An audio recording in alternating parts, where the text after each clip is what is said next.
Welcome friends, I'm Laura with Laura B. Flosstube.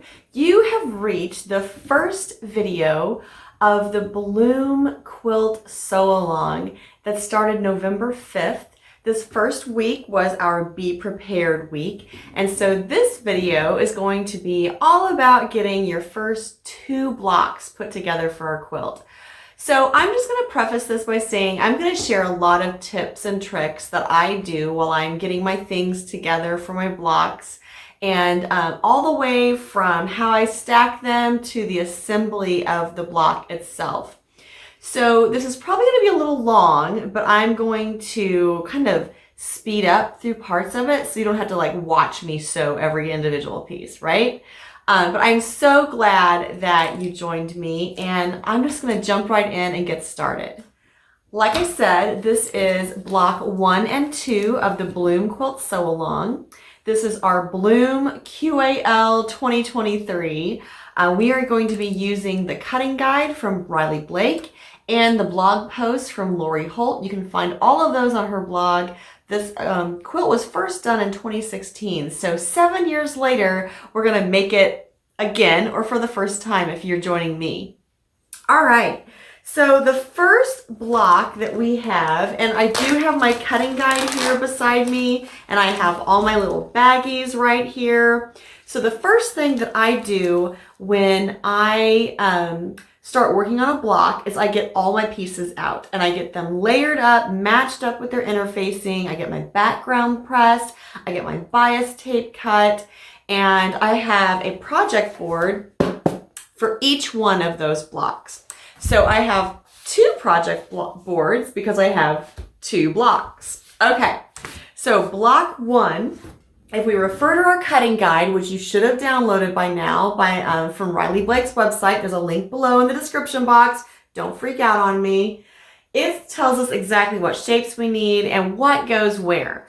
So remember, I'm using scrap fabrics, so I got to remember what I cut for what, but hopefully it won't be too bad. So I'm going to have 1 center and 5 petals and 2 leaves, so surely I can figure that out. Let's get this block stacked up. So here's my little baggie of goodies. So I'm just going to take all of that out. I'm going to grab my project board, and here's my background. Now I'm going to press this. It's not pressed yet, but I will press it obviously before I get my flower on there. And then here's my 2 leaves. This is A17 and this is green, so I bet that's what those are. So I really just kind of go ahead and lay these on there just so they're ready for me when I'm sewing. Another thing that I do is I flip them upside down because it's just easier to pick them up and flip them over. All right, the next thing I need is my center. Looks like I cut my fabric a little too small. Uh-oh. I'll fix that and we'll get this one done too. So there's that, and then all of my petals. So here's all the petals, and like again, I'm going to flip that upside down on my design board.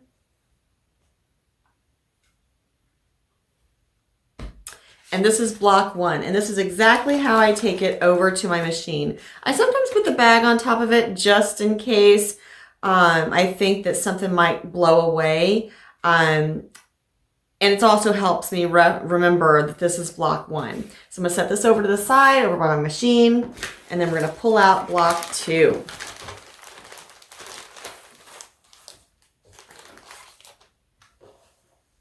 Oh my. All right. So block 2, get the design board for that one as well.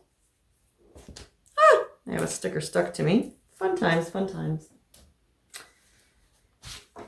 So here's that, and then here is my center, and I have all of my pieces here together, so I'm just going to cut those apart a little bit just so I can get my different colors. And I may cut these apart even more when I go to sew them, or I may just leave them. All right, so here is, these are my petals. So this is red. I'm just going to stack those up there. And again, here's the blue for my little tulip pieces. All right, so bag on top, sitting over by the machine. Let's go sew. Here we are at the sewing machine. I do have my 2 project boards just kind of stacked up here beside me on my little rolling cart. And I'm just gonna start sewing them. Now, when I sew my shapes, and I have went over this in a different video, so if you've seen that, then you can probably skip this part. If not, and you wanna see if you have some tricks to pick up, then feel free to listen along. So I have my project board, and I have all my pieces on there, just as we match them up. And I'm just gonna grab one and start sewing it.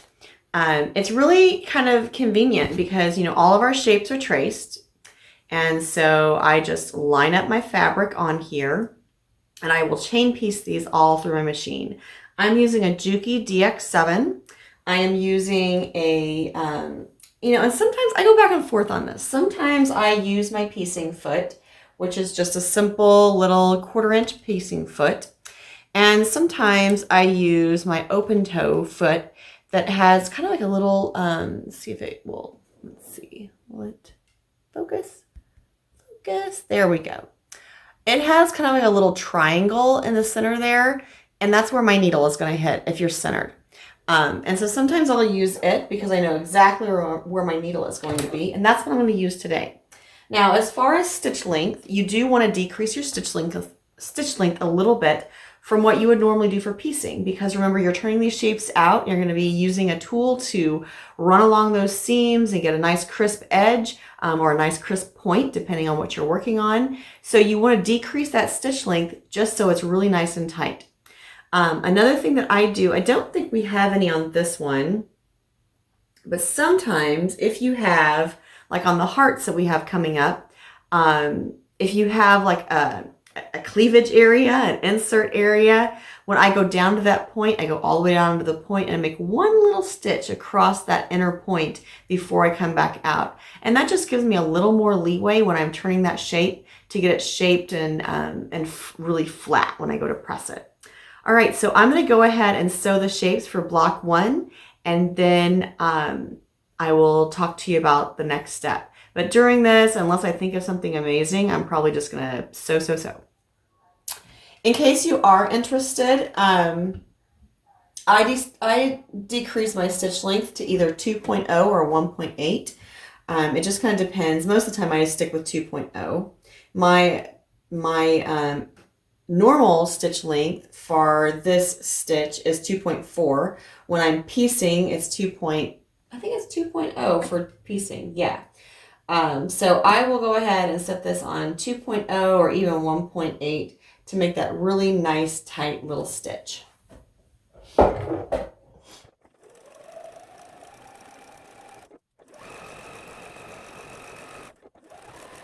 You want to sew across your seam just a little bit more before you come out of it, and just to kind of secure that. So otherwise I don't back stitch. And I'm going to swing you around here just so you get a better view.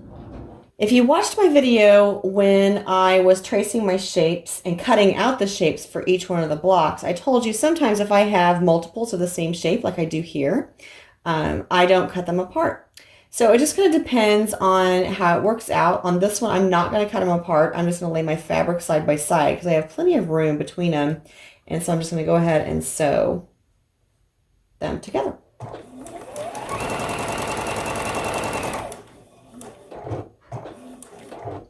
Now, one thing I did do here, I started with this top one, and you may wonder why. Remember, we do want to overlap our stitches. So when I go around this shape, I'll go stitch right across the top of that, and I can stitch right onto the second one.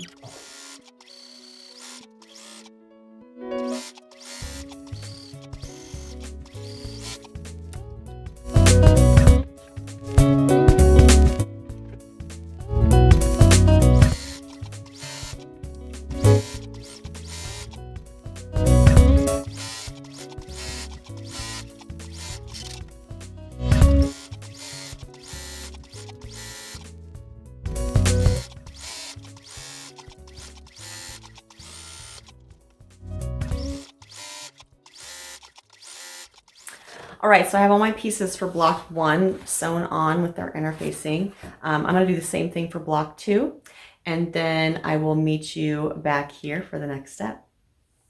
I have all my pieces sewn to interfacing, so the next thing I need to do is cut them out. So I'm just going to show you what I do to cut out my shapes. All right, so we'll start with the circle. The circle is pretty simple. You're just going to take your scissors and you want to leave about 1/4 of an inch around.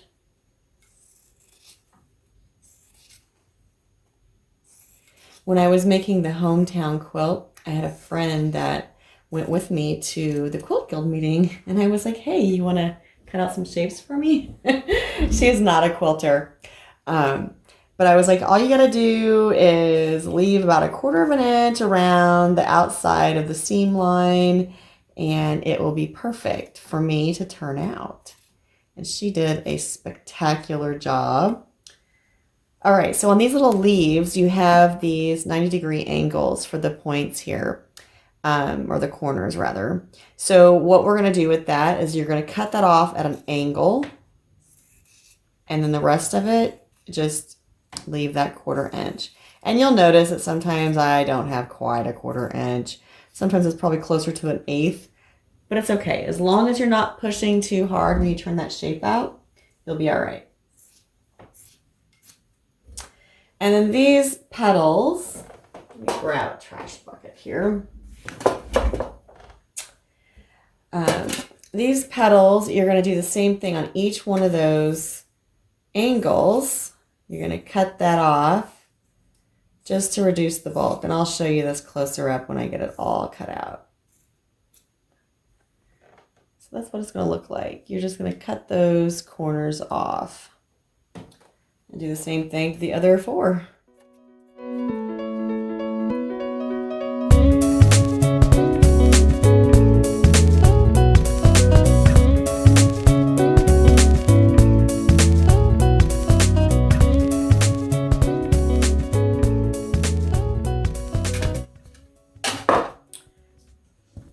All right, so we have the shapes for block 1 cut out. Get this down here. The next thing that I do is I either use a seam ripper or my little scissors, depending on the size of the shape. And you're just going to slip that in under this interfacing and make a slit. Now, if you want to make a Y or something like that, you can. I've found that just the simple slit typically is enough for me to be able to turn the shape out. Now, that depends. Some shapes, if they're a little, well, if they're small, or if like some of the flowers that she has in some of her other quilts, some of those require a little more than just a slit. But most of the time, these simple shapes like this just need a little slit. All right, so the next thing we do is we just flip that out. And of course, I chose the biggest, easiest one to show you, right? And then I run my finger around on the inside of that just to kind of get that seam going. And then I use a 2-point turner. I think this is a clover tool, actually. Yep, a clover 2-point turner. And just run that around. Now remember where I told you you want to decrease your stitch length. This is why. Because you're running that around and pressing against that seam, and you want to make sure that it doesn't give and it doesn't rip out on you. Now, if you do run into a situation like that, don't freak out, don't fret, just turn your shape out, wrong side out again, and just restitch on that little line and you will be good. Sometimes that happens in corners. And depending on how bad it is, sometimes I'll restitch it and sometimes I won't.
Okay, so for our flower petal, I want my points just a little pointier.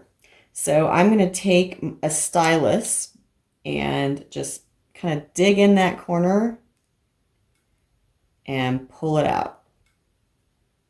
See how much better that looks?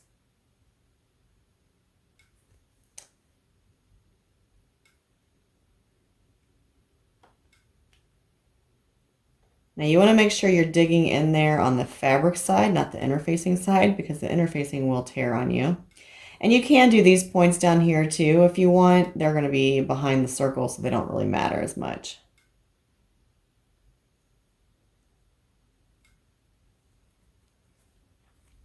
And we're going to do the same thing on our leaves, just because those 90-degree angles are actually the outside part of our leaf.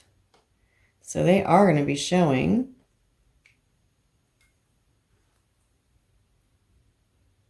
I love that 2-point turner, but for some fine tuning like this, I found that the stylus works a lot better.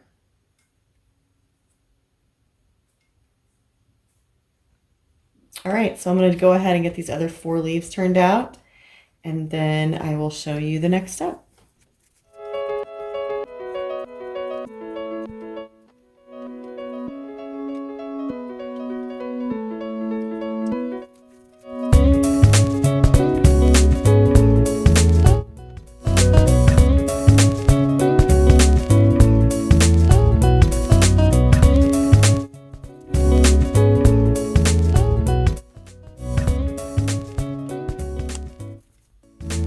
Last one.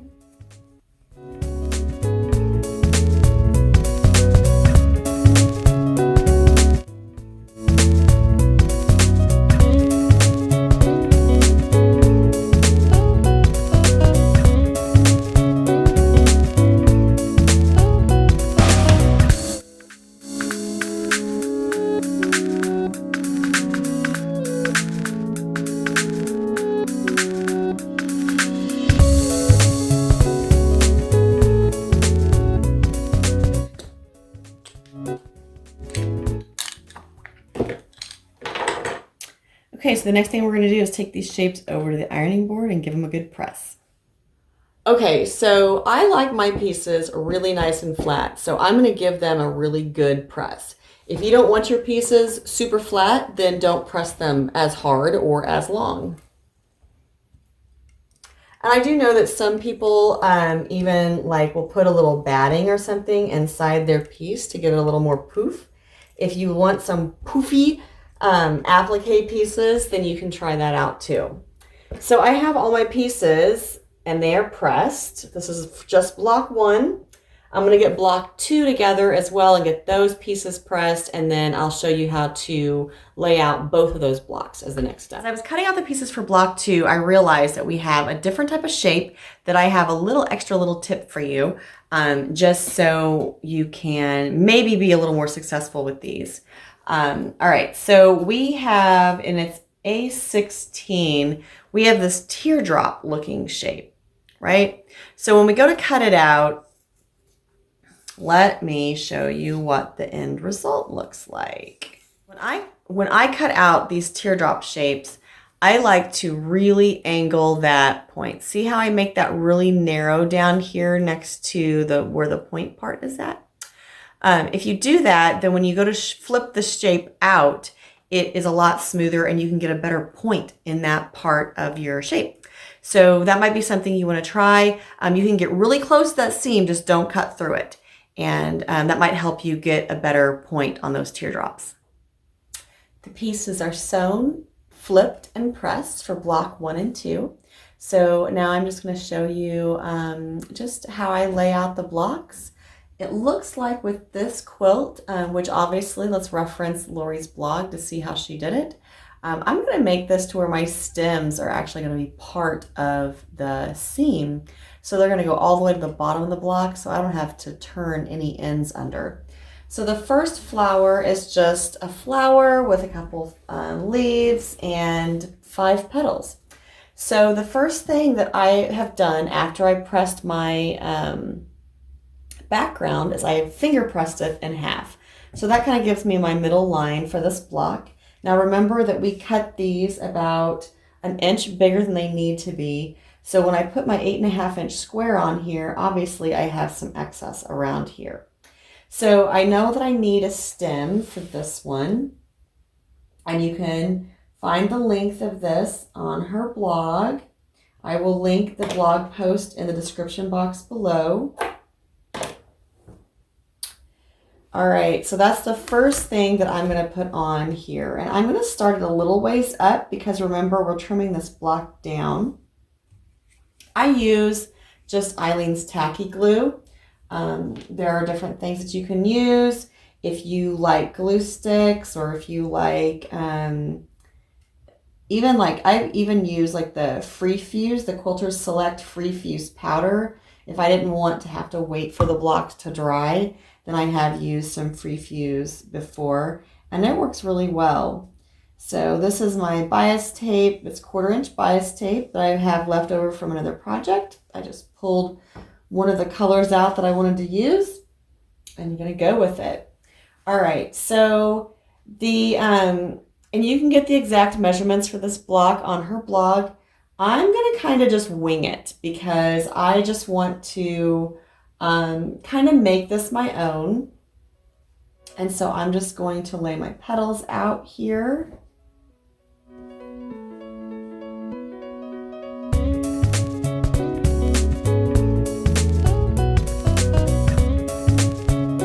Before I glue anything down, I will make sure to check that all of these petals are out from the center the same amount, and that this will still fit in my 8.5 inch square with my background.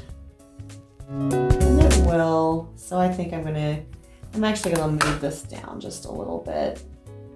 Just a smidge. Move those petals a little closer together. I like laying out my blocks because you can put your own little spin on it, right? You don't have to do it exactly the way it's done in the sample quilt. You can do your own thing with it. If I want the petals to go out a little bit more or something, I can do that.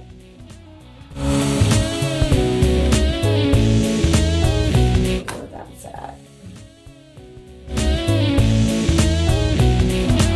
Pretty good. All right, so I'm just going to put a couple drops of glue.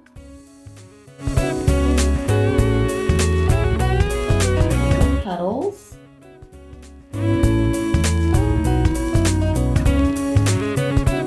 Hold them down. Now I'm going to take this circle off of here though, and I'm going to cut some of this excess out, because that's a lot of fabric to bring together underneath that circle. I just want to reduce the bulk.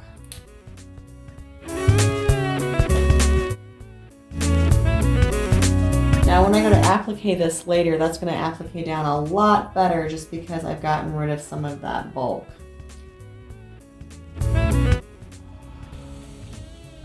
Now you'll notice that I did not put glue on the petals on this circle. I put it right in the center. And that's so when I'm appliquing, I can lift this up and go around this piece and skip over and go to this one and keep going around all the way around for that pink.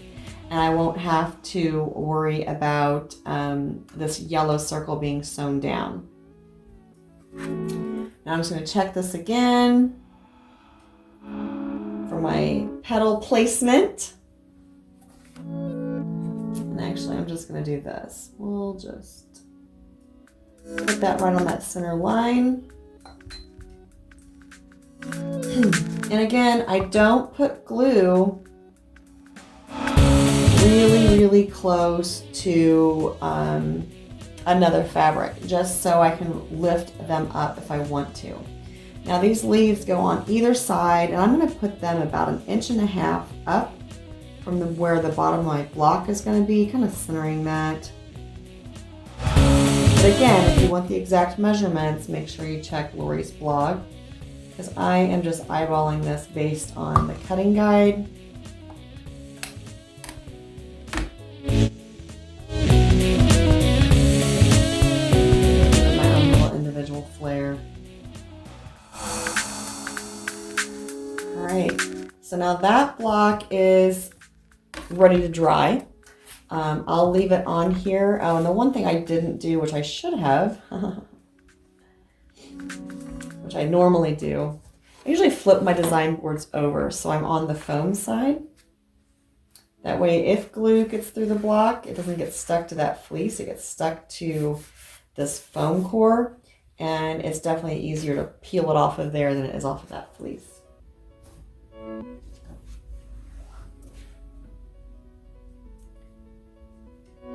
All right, and this is block 2. This one we need 2 stems. And again, I'll put a link to the description to the blog post below so you can look up the exact measurements for these. I do believe I just cut one of mine wrong though.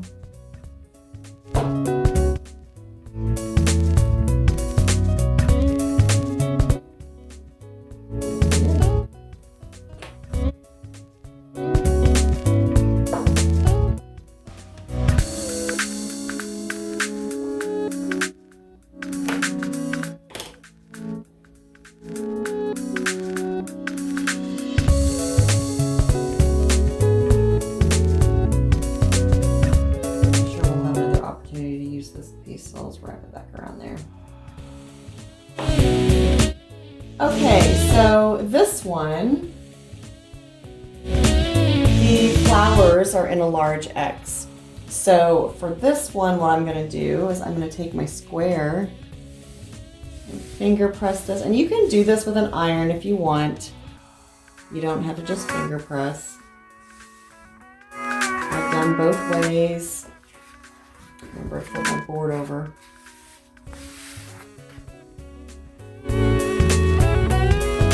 Now I have these finger pressed crease lines, and I can just put stems on there, right on those lines. That's what I should do. Find a little stem, just with a little finger press.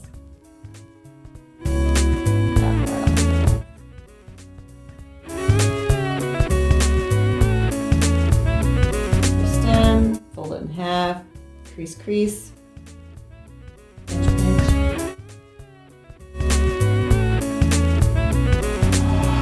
Lay that down. There's that. Now we know that the red petals straight out.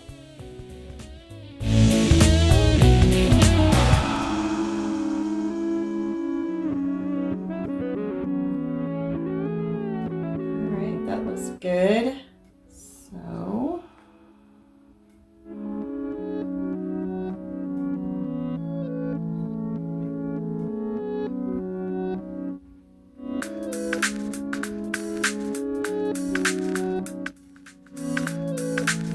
right, so I have no choice on this one. I'm gonna have to if I want this glued on there, I'm gonna have to glue it on there.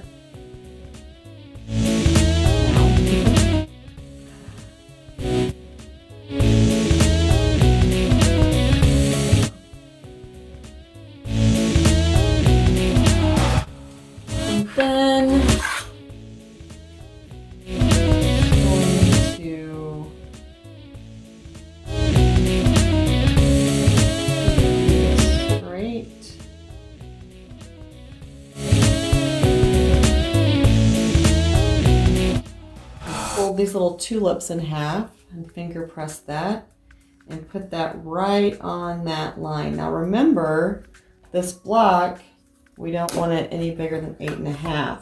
So to figure out the placement for this, we are going to line up our 45-degree X that's on here. Now, if you're using one of our trim it rulers, there's tons and tons of measurements on those. These are, I'm just using a normal 8.5-inch square. And I want to make sure that the tips of my tulip are in 1/2 inch from both sides. So obviously this one needs to move down.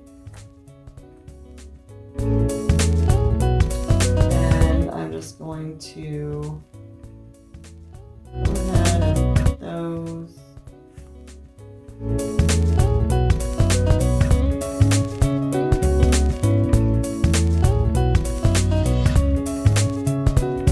Great.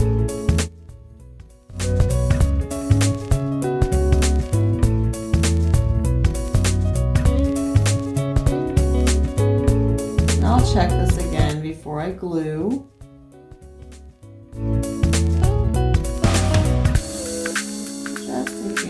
Shifts.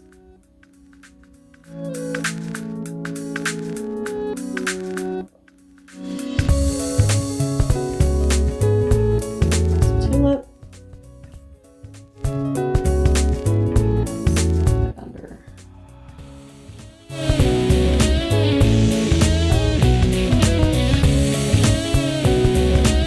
Now, if you're lucky, you can lift this up without moving your shapes.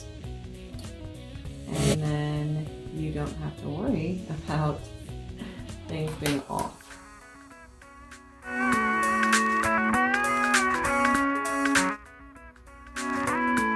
This glue does take a little bit to dry,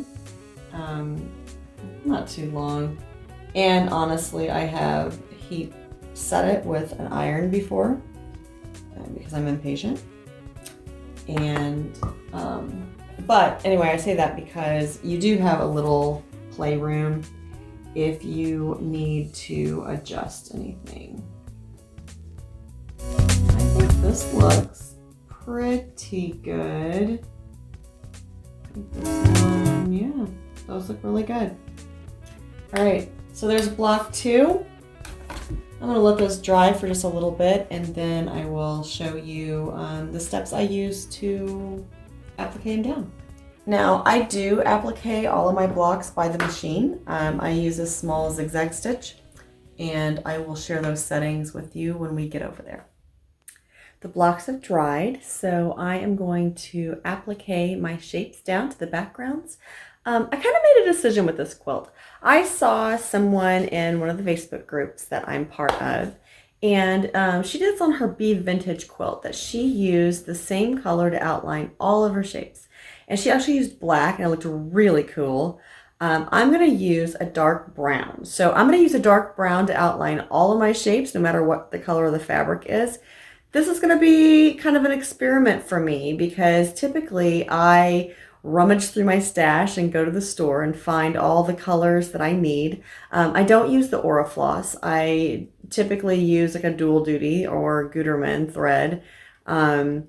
And I'll be honest and tell you that I don't typically worry about it being 100% cotton. I use whatever and to applique my shapes down. Now, a couple reasons why I can get away with that. I don't wash my applique quilts. I vacuum them, and I shake them off. They're used for wall hangings. I don't have them on my bed, so they don't get laundered like my other quilts do.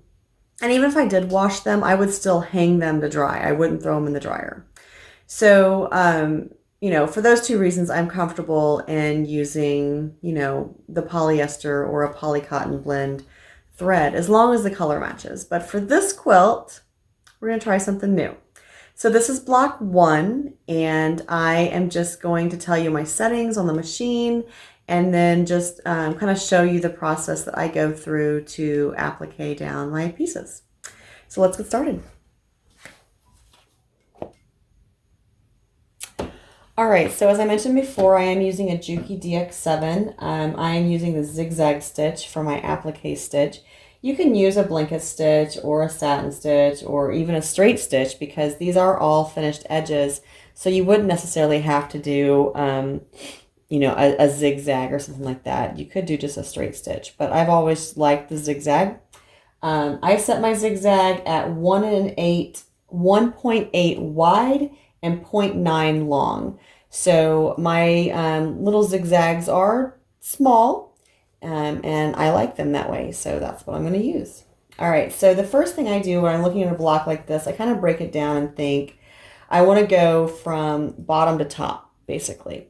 So when I look at this, I know that I needed to get the stem done first. And then after the stem would come the leaves and the petals, and then finally the circle.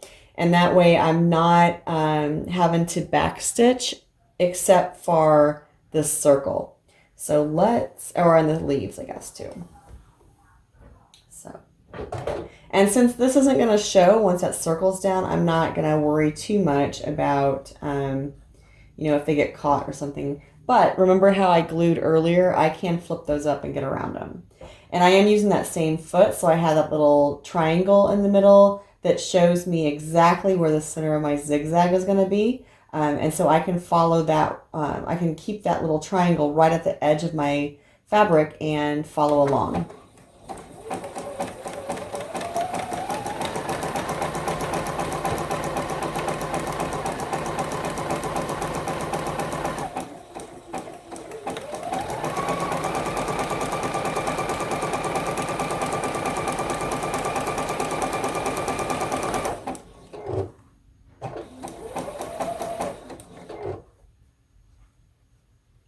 Now remember, the bottom of our stem is going to be in that seam with the border that goes around the block. So I don't necessarily have to be on that bias tape at the bottom. It doesn't matter.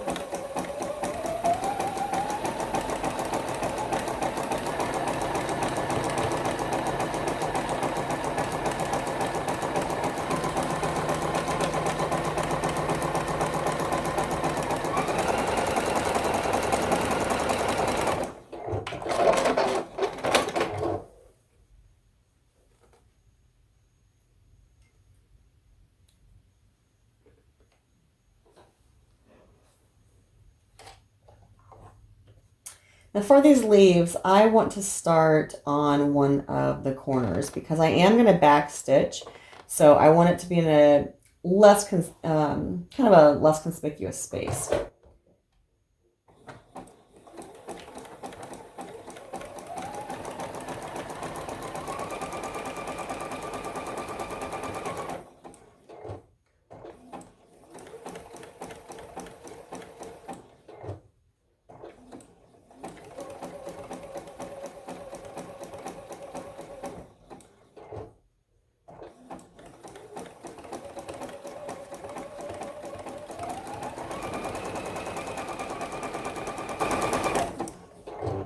So on this corner, I want to make sure if I'm using a zigzag that my needle is on the outside, because then when I turn it, when it makes its next stitch, it will go in and my arrow is still right on the edge of that fabric. And then when I get to this corner, I'll just do a little back stitch again.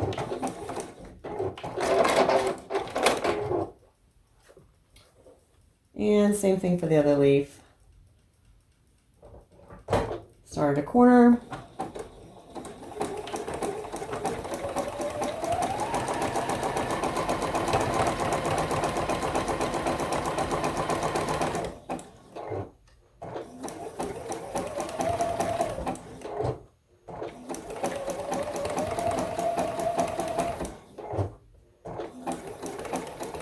I would just say go as slow as you need to around the curves and even in the straight stretches, just to try to keep that accurate and consistent.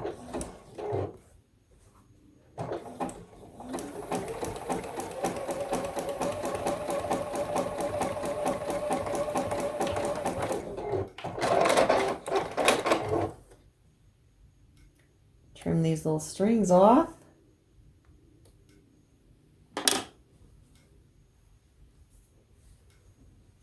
All right, now so for the petals, I'm just going to start here and go around here, and then I'm just going to go ahead and jump to the next one.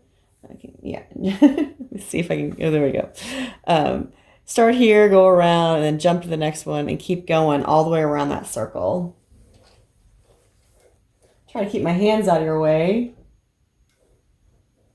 Actually, that's not true. I'm going to go the other way. And I don't need a backstitch there because the circle goes over this piece, so it doesn't necessarily have to have a backstitch. Now, if you are more comfortable doing a backstitch there, do it.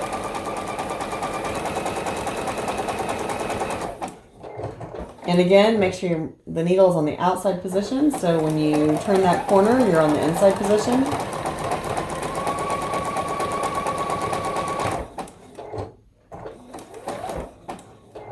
And you're not going to see any of these extra stitches. One thing I didn't mention, I am using a white thread in my bobbin. Obviously, if you want to match your bobbin color with your top thread color, you can. The tension on my machine is set accurately, so I don't need to worry about that bottom bobbin thread coming up.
All right, and the last piece I need to do is the circle.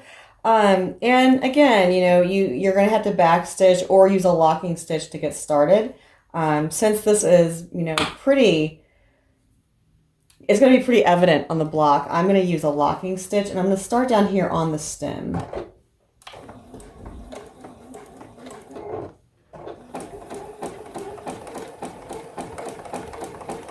And on these circles, just, you know, go as slow as you need to keep your stitch consistently spaced on the piece.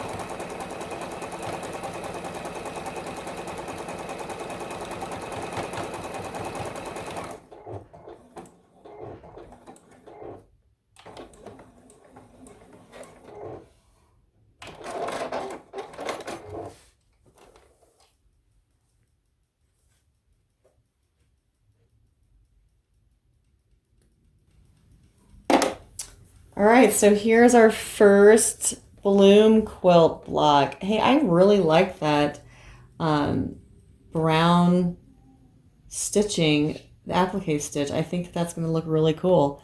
I like the way it kind of frames the pieces, and it kind of gives it a coloring book effect, I guess is what I would say. So I'm going to go ahead and get the second block applique down, and then we will press them and trim them to size. Now remember with this one, I could have waited and glued this yellow circle on later, but I didn't. I glued it on in the beginning. So I am going to have to kind of move it around a little bit as I'm going through here. I am still going to do the green stems first, and then I'm going to jump out and do the red. and then the yellow, and then finally the blue pieces. And you might notice I may, you know, I've kind of pulled this up a little bit so it's only stuck on this one side. That's going to help me get around some of this. Now, since these cross in the middle and you're not going to see it underneath that yellow circle, I am going to go ahead and cross them. It doesn't matter because you're not, like I said, you're not going to see it.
All right, so I did get off a little bit here and I'm not going to be happy with that. So I'm going to take my seam ripper from the back side and loosen those threads so I can pull that out.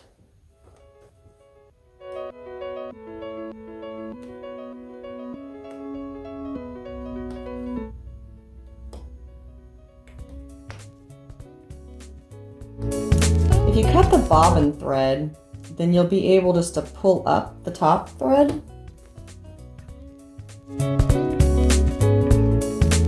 theory. There we go.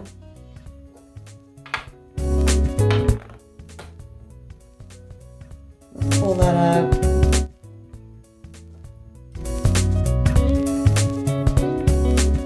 And I may actually go ahead and take that out all the way to the stem on that side.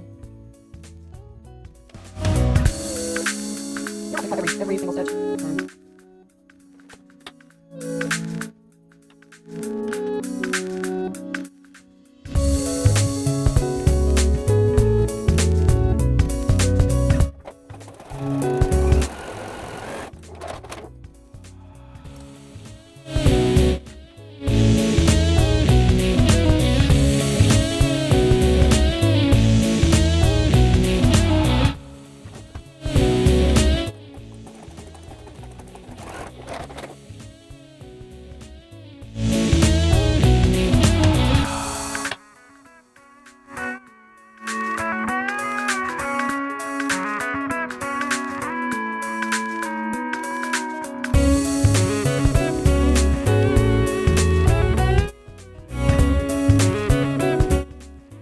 So I did end up taking that little yellow circle off just because it was just in my way.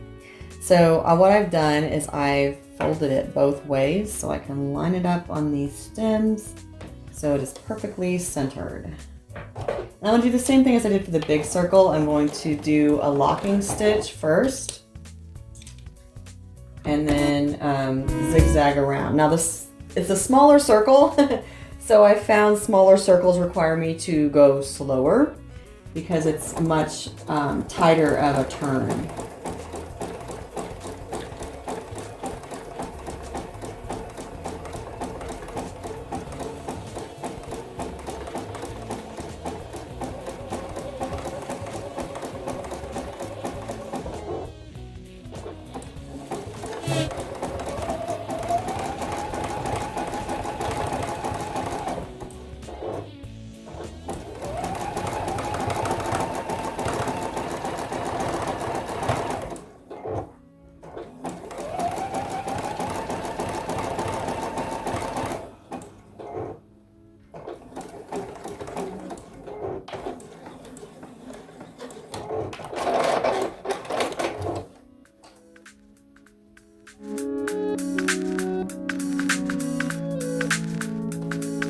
Alright, so the only thing left to do are the blue tulips.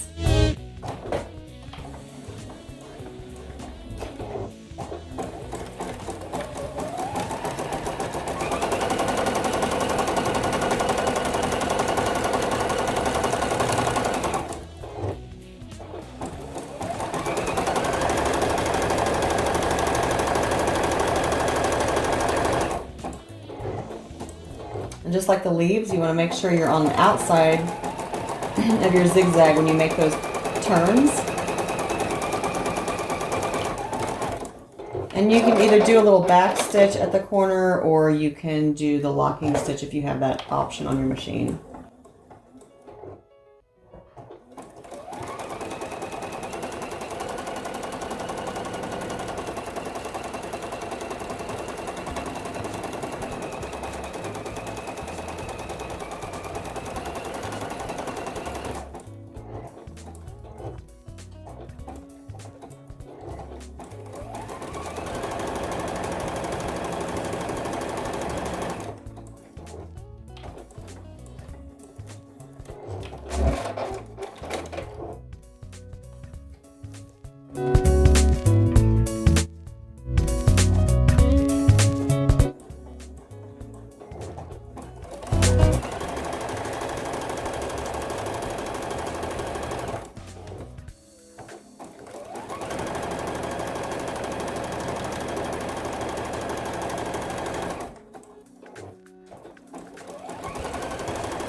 Alright, so I just need to trim my threads and I'll be ready to press my blocks.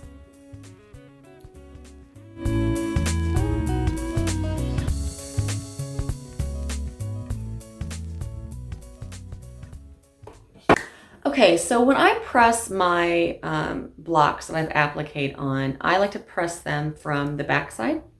And I do spray a little best press on them before I press them. So just, flip your block over.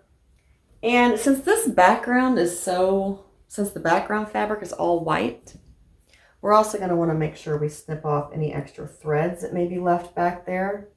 And for some reason, I have a bunch of them. Could be because I made so many mistakes with that one stem. It was kind of crazy. We just don't want any of those dark brown threads showing through.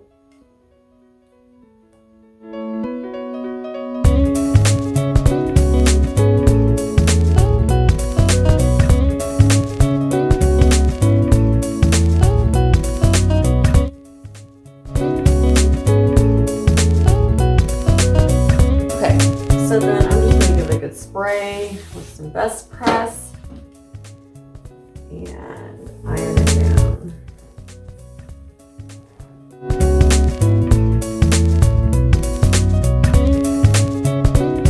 Now I also sometimes put these under a clapper for a little while just to really get them good and set. But I think this is pretty good with just a good press.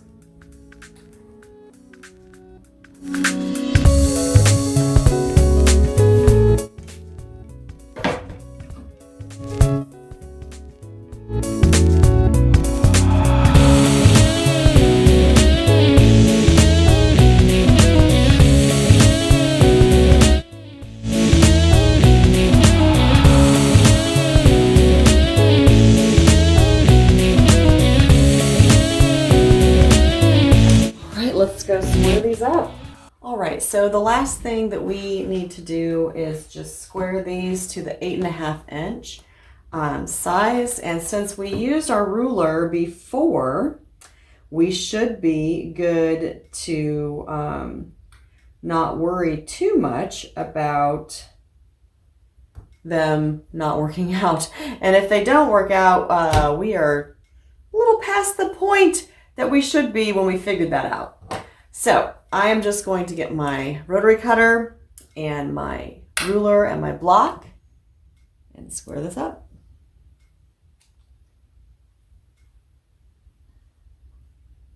I like to just double check and make sure that, you know, I'm the same distance both sides on the design. And so that's what I was looking at. I have 1.5 inches on both sides of the flower, so that means my flower will be centered.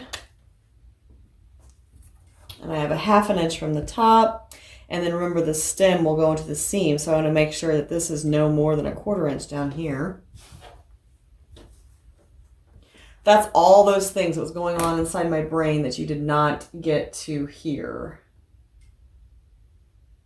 And remember this one, we placed our tulips 1/2 inch from the edge.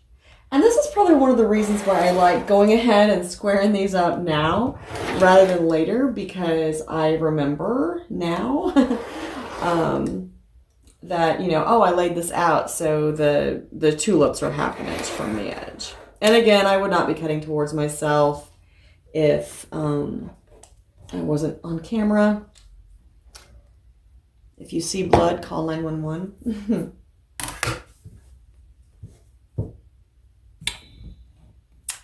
All right, so the last thing that the cutting guide, the sewing guide tells you to do at this point is to go ahead and sew your borders around. I am probably not gonna do that. I am going to wait until I have maybe 4 done. And then I can lay out my fabrics. I'll use the design wall and kind of decide where I want what and go from there. So for right now, I'll just show you the 2 blocks we've completed. All right, that's a wrap for week 2 of the Bloom Quilt Sew Along. Here is block 1 and block 2. Like I said, I'm not gonna sew my rectangles around quite yet. I'm probably gonna wait until I have 4 blocks done, so I have a whole row, and then I will lay out my rectangles on the design wall with my blocks, just to kind of get a better feel for color placement. So that's all I have for this week. Thank you guys so much for joining me. I hope that you picked up a couple tips and tricks along the way. I hope you're enjoying the Bloom Quilt Sew Along, and I hope you're making your blocks. So leave me a comment below and tell me if you have made blocks 1 and 2, if you're way ahead of us or if you're just catching up. Wherever you're at is great. I just really thank you for playing along with our sew along, and I cannot wait to see your progress. Make sure you tag me on Instagram. You can use the hashtag BloomQAL2023. You can use my Instagram handle, LauraBFlossTube, to tag me. I would love to see your progress, and I will talk to you again soon. Until then, happy stitching.